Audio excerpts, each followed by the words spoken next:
The illusion of impunity. Why a president can seem to defy the system. The United States does have a comprehensive political and legal system designed to limit presidential power. However, the system is not automated. It relies on a combination of written rules, unwritten norms, and the actions of other institutions.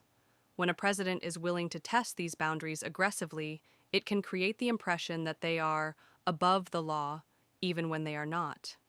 The reality is less about absolute power and more about a complex dance of action, challenge, delay, and political pressure. Here's how that works. 1. The system is built for delay, not speed. The framework of checks and balances is intentionally slow and litigious. This prevents rash power grabs, but also means accountability is not immediate. Lengthy litigation. When a court rules against a president, the case is often appealed through multiple levels of the judiciary. This process can take months or years. During this appeal, the controversial action might remain in effect, creating the appearance that the president got away with it in the short term. Exploiting due process. A president can use every legal tool available to challenge subpoenas, lawsuits, and investigations. This is not necessarily law-breaking.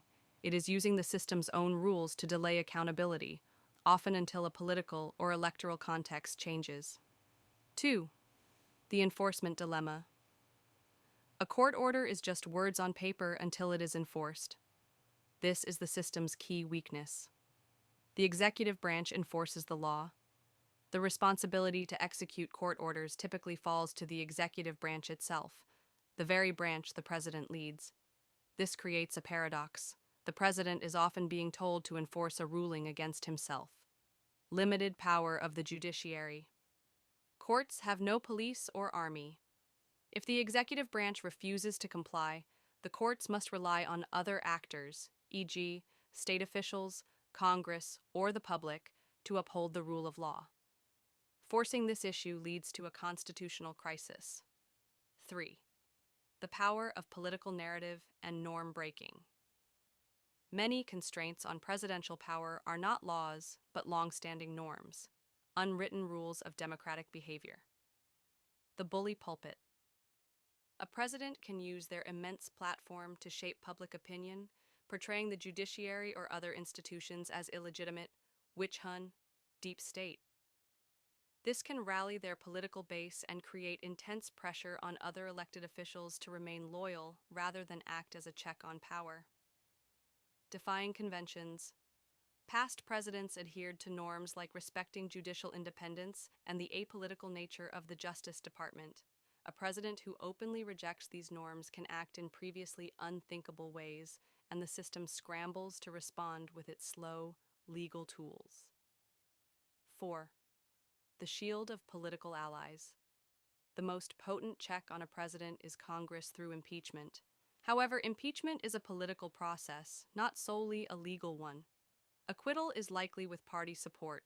If a president retains strong support within their political party, as Donald Trump did, senators are unlikely to vote to convict, even in the face of compelling evidence. This was demonstrated in both of his impeachment trials. The political calculation overrides the institutional check.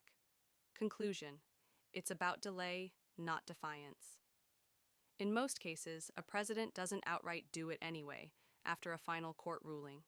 Instead, they act, get challenged in court, use every means to delay a final ruling, appeals, motions, etc.